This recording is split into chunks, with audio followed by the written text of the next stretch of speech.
all there is All to right, it. let me bring in Al Weiss, who's Joey Vento's attorney of Binder and Weiss. We talked a lot, Al, and you know Joey better than I do maybe even, about the motivation that came out about the sign throughout the hearing, et cetera. Speak to that issue about Vento's motivation. Okay, well, first of all, Joe testified at the hearing. He had two motivations. One was a simple business motivation, that his people only speak English, and to take orders, he's asking customers, please speak English. The second part of it is a political statement. He believes, and as Geraldo puts in the book repeatedly, that all the Hispanic leaders that he quotes, Herman Badillo and others, you have to learn the English language to be a success. This was a positive statement. Some people say, when Councilman Ortiz says it's a mean sign, maybe the signs on the Lower East Side were mean. I don't see this as a mean sign. When Herman Badillo tells the children, you know, you have to learn English, and people are quoted in the book as saying that the problem is the bilingual education. The problem is you have to turn off the Spanish language TV stations. When a Spanish leader, Hispanic leader says learn English, it's compassionate, it's proper. When Joey Vento, because of the way he sounds or looks, says learn English. I was a success, I learned English, learn English. It's the way to be successful in this. Right, let's give Geraldo a chance to respond. As I suggest, I have nothing against compassion. There is nothing compassionate about that sign. What Joey admits, even his counsel admits, he was making a statement. It was an in-your-face statement. It was, again, and I bring this back to the irony of this being the city of brotherly love. It was the exact opposite of what this city stands for and has always stood for. Tolerance, inclusion, compassion. There are ways to say that. You say, stay in school. You say, be all you can be. You say, we're all in this together. That's not what Joey Vento said. What Joey Vento was saying is, there are you, there are them, and there are us. That's why he's on cable news on a regular basis. No, it's because I'm a good-looking guy. I don't deny that, Joey. I don't deny that. All right, well, we'll stipulate. Wait a minute. We'll stipulate for the record. All three gentlemen up here are beautiful. All right, Ed, do we have anybody in the audience? We're ready to take questions. If we, Ed Palladino will be around here in a second. And at home, we're trying to squeeze a call or two in at 215-839-1210 and 610-664-1210. South Jersey, 856-541-1210.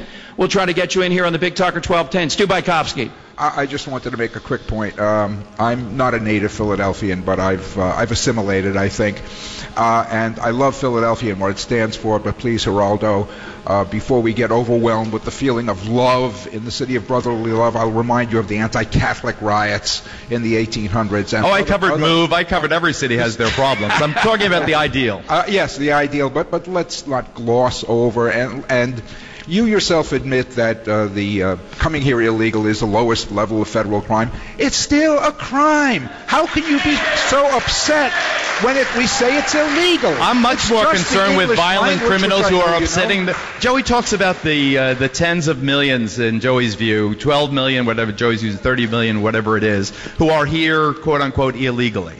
Isn't it interesting that even in these times of economic turmoil, we only have an official unemployment rate of 5%. What does that mean, ladies and gentlemen? That means that these 12 million who are here illegally have been absorbed by the American economy. They are working.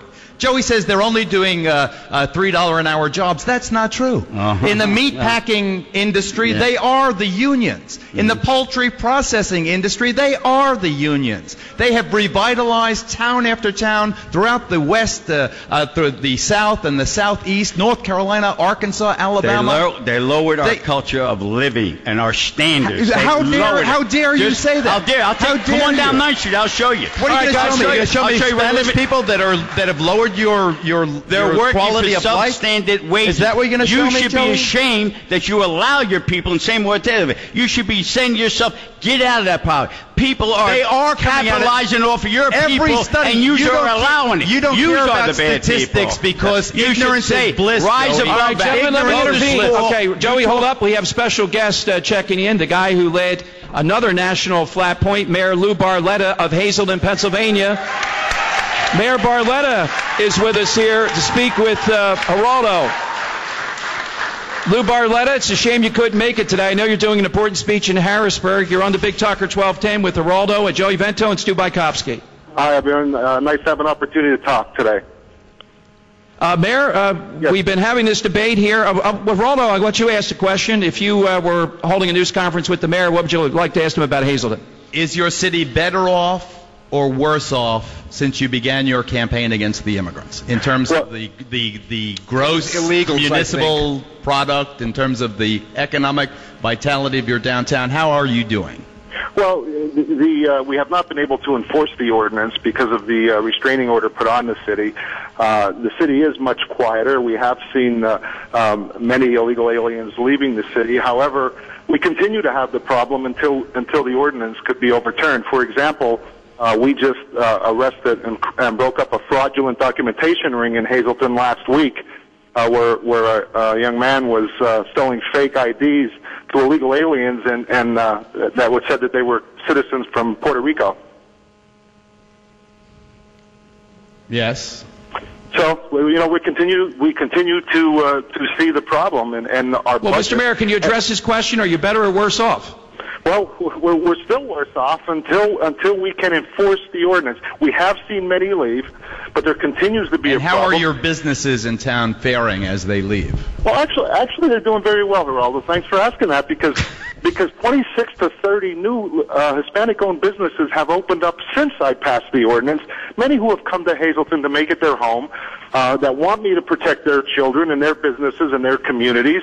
So that they continue to thrive in the city. Protect them from what, Mr. Mayor? Protect them from what exactly? Well, it's pretty simple. When you have a very small budget in a community like ours, and you have a drain on that budget, and you can no longer provide public safety, when you can no longer provide health officers, code enforcement officers, when your hospital is strained that if you have a pain in your chest, you're going to wait 5 or 6 hours in the emergency room, when you've seen ESL in your schools go from $500 to over federal courts, Mr. Mayor. For over $2 million. But you know who's hurt the most by this? The legal immigrants, and I've become a voice for them, because you and others who have opposed me have forgot that. You forgot about the legal immigrants that deserve the education that we should be giving those children and the jobs that they should be. We've allowed an underground workforce to compete with legal immigrants. Everything I hear about Hazleton is that the vitality is seeping out of the city as a pall of fear settles over it like a putrid fog. And let me say something else. I want to say something else, Mr. Mayor, if I may.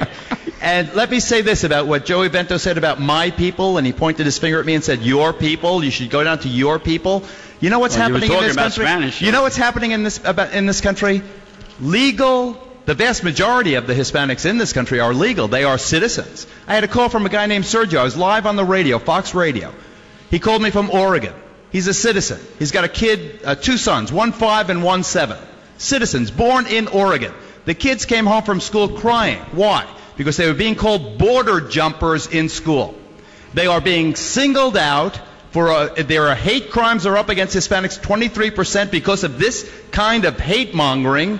And however you disguise it, that's the way it is. That is the way it is playing out. First, let me challenge you to come to Hazleton and see firsthand before you make false accusations, as you did in your book. You mischaracterized. Mr. Mayor, I Dom Giordano. I see a big talker remote broadcast. Okay, I accept, Mr. Mayor. Okay, if Dom will host it, I will host it. I will go there. I accept. I will go to Hazleton. All right. That's Put on the schedule. There we go. Thanks. All right. Thanks, Mr. Mayor. Thanks, Lou Barletta. Thank you. We have a question from the audience. Go ahead, sir. What's your question? Tell us who you're addressing it to. Hi, I'd like to address it to Joey Vento. I'm going to go to your store or your restaurant. I think you're a great guy. And the question that I have, I was a school teacher in the city of Philadelphia, and the students who are immigrant, illegal or legal, tend to be very respectful, and they're hardworking. They don't say the F word to the teacher, whereas the American students, the students in Philadelphia, tend to be rather disrespectful, and there is violence in the schools, as you well know. What is it about the immigrant culture that makes it that they are more respectful to adults, and also they're hardworking? All right, Joey. Well, you're talking about legal immigrants, am I correct? Legal or illegal? No, I only address illegal. All right, I have the legal ones evidently come from nice families. So, and that's what they're brought up. So that takes care of that school, because they were taught not to be disgruntled in school, not to use the F word, and they were brought up that way, family structure. What my agenda is illegals. You want to get in another department, take it to somebody else. Okay.